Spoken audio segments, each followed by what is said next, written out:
আসসালামু আলাইকুম। আমার চেম্বারে আবার আপনাদেরকে স্বাগতম। আপনারা জানেন যে আমি যখনই আপনাদের সামনে এসে কথা বলি তার কারণ আছে।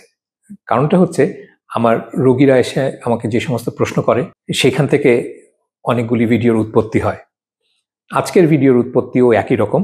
কারণ হচ্ছে যে প্রায় সবাই একই রকমের কথা বলেন যে অপারেশন করার পরে সবকিছু খাওয়া যাবে কিনা, আর অপারেশন করার পরে কিছু খেলে তার প্রভাব ক্ষতর উপরে আছে কিনা, ক্ষত সারার উপরে আছে কিনা, বা অপারেশন ভাগ থেকে মানে সেরে ওঠার উপরে তার কোনো প্রভাব পড়বে কিনা।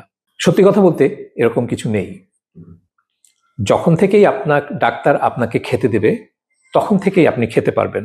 আপনার যদি কোনো রকমের অ্যালার্জি না থাকে, যেমন অনেকের নাট অ্যালার্জি আছে, কোনো খাবারে যদি আপনার অ্যালার্জি না থাকে তাহলে আপনার ডাক্তার আপনাকে যখন থেকেই খেতে দেবে তখন থেকে খেতে পারবেন।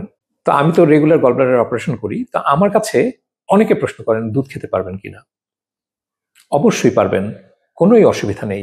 কারণটা আমি আপনাকে বলে দিচ্ছি যে দেখুন, আমরা যখন অপারেশন করি, পিত্তথলির অপারেশন করি, এই পিত্তথলিটা ফেলে দিই, আর ফেলে দেওয়ার সময় এই যে এটাকে বলে ছোট্ট একটা পিত্তনালীকে বলে সিস্টিক ডাক্ট, এইটাকেই আমরা বন্ধ করে দিয়ে এই পিত্তথলিটা ফেলে দিই। কিন্তু পিত্তের তৈরি হচ্ছে আপনার যকৃৎ বা লিভারে, এবং সেইখান দিয়ে এই হেপাটিক ডাক্ট দিয়ে পিত্তটা এসে এই প্যানক্রিয়াসের রসের সঙ্গে মিশে এইখান দিয়ে ক্ষুদ্রান্তে এসে পৌঁছায়। অর্থাৎ পিত্তথলির কাজ ছিল পিত্তটাকে জমা করা আর ঘন করে রাখা। পিত্তথলি ফেলে দেওয়ার পরে ওইটা আর হচ্ছে না, সরাসরি পিত্তটা আপনার খাদ্যনালীতে এসে পৌঁছাচ্ছে। এর মানে হচ্ছে যে আপনার শরীরে লিভার যতটুকু পিত্ত তৈরি করে তা প্রত্যেকটা ফোঁটা আপনার ক্ষুদ্র অন্ত্রে এসে পৌঁছায়, কোনো অভাব হয় না। অর্থাৎ আমার যতগুলি পেশেন্ট আমি এই পর্যন্ত দেখেছি, যাদের যতগুলি গলব্লাডার অপারেশন করেছি, তারা 99.99% ভালো থাকেন। হাজারে হয়তো একজন যাদের নাকি অপারেশনের পরে একটু ডায়রিয়া হয়, সেটা ম্যাক্সিমামেরই, বেশিরভাগের ক্ষেত্রে 6 থেকে 8 সপ্তাহের মধ্যে ওনারা ভালো হয়ে যান, বডি অ্যাডজাস্ট করে নেয়। কিন্তু বাকি 999 জনের কোনো অসুবিধা হয় না। আর যাদের 6 সপ্তাহ বা 8 সপ্তাহ পরেও অ্যাডজাস্টমেন্ট হয় না, সেটা নাকি ধরেন 2001 জন অপারেশনের পরে, তাদেরকে শুধু সিম্পল একটা ওষুধ কোলেস্টাইরামিন দিলেই ওনারা ভালো হয়ে যান। অতএব যারা এখনো পিত্তথলির অপারেশন করাচ্ছেন না, যে চিন্তা করছেন যে খাওয়া দাওয়া হজম হবে কিনা, আপনি কিভাবে থাকবেন, আপনার অস্বস্তি হবে কিনা, আপনাদের 100 জনের যদি একই প্রশ্ন থাকে তাহলে আপনাদের 99 জনদেরকে বলে দিতে পারবো আপনাদের কোনো অসুবিধা হবে না। একজনের হয়তো হতে পারে, তাও ক্ষণস্থায়ী, আর 2000-এর মধ্যে একজনের হতে পারে, যেটা নাকি আমরা বলি পোস্ট প্যানক্রিয়াটাইটিস ডায়রিয়া, সেটার জন্য কোলেস্টেরামাইনের মতো শুধু একটা সিম্পল ঔষধে ভালো হয়ে যান।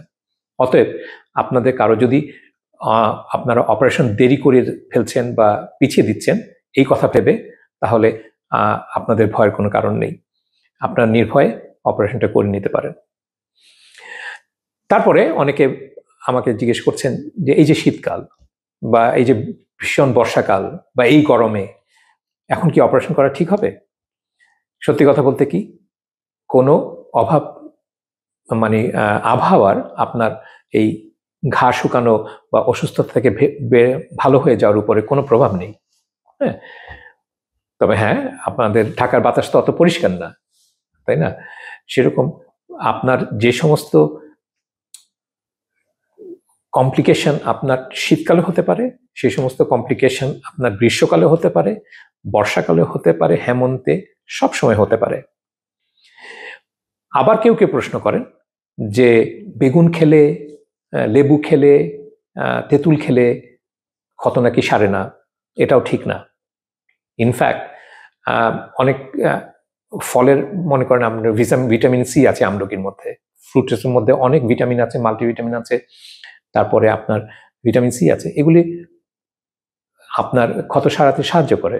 অতএব এই বেগুন, তেঁতুল, আনারস, টক ফল এগুলি নিয়ে কোনো দুশ্চিন্তা করার কোনোই কারণ নেই। একটা জিনিসই আপনার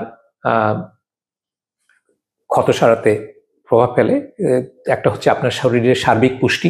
আপনি যদি ভীষণ অসুস্থ হন, আপনার শরীরে রক্ত কম থাকে, আপনার শরীরে প্রোটিন কম থাকে, ভিটামিনের অভাব থাকে, বিশেষ করে ডি এবং বি ভিটামিন এবং সি, তাহলে অবশ্যই আপনার ক্ষত সারতে দেরি হবে। কিন্তু এছাড়া আপনার যদি শারীরিক পুষ্টি ভালো থাকে তাহলে কোনো অসুবিধা নেই। একটা জিনিস যেটা আছে যে যারা কেমোথেরাপি নিচ্ছেন তাদের হয়তো ঘা শুকাতে একটু সময় লাগে। আর যেটা হচ্ছে যে আগে থেকে যদি কারো কোথাও শেক বা রেডিয়েশন দেওয়া থাকে, সেই সমস্ত ক্ষত সারতে একটু সময় লাগে। এছাড়া আর কোনো প্রভাব নেই। তবে সবচেয়ে বড় প্রভাব ক্ষত সারার সেটা হচ্ছে ডায়াবেটিস।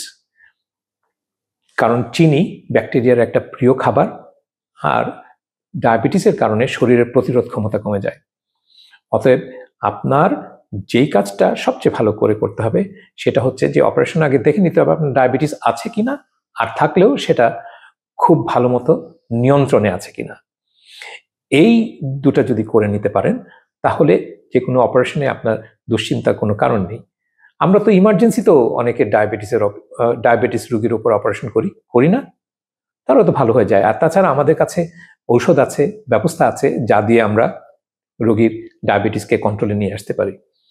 সবচেয়ে বড় কথা হচ্ছে যে আপনার যদি যে সমস্ত খাওয়া আপনার জন্য নিষেধ অ্যালার্জির কারণে, অথবা আপনার নাড়িভুড়ি কাজ করছে না সেই কারণে আপনি খেতে পারবেন না, কিন্তু আপনার ডাক্তার যদি আপনাকে খেতে দেয়, বলে খেতে পারবেন, তাহলে আপনার ডায়াবেটিস ছাড়া, আপনার কিডনি ফাংশন খারাপ ছাড়া, এই দুইটা ছাড়া আর বাকি এই দুইটা রোগ আপনার খাওয়াকে যেভাবে ডিকটেট করে, যেভাবে নির্দেশ দেয় যে সমস্ত জিনিস যেভাবে খাবেন আপনি সেভাবেই খেতে পারবেন।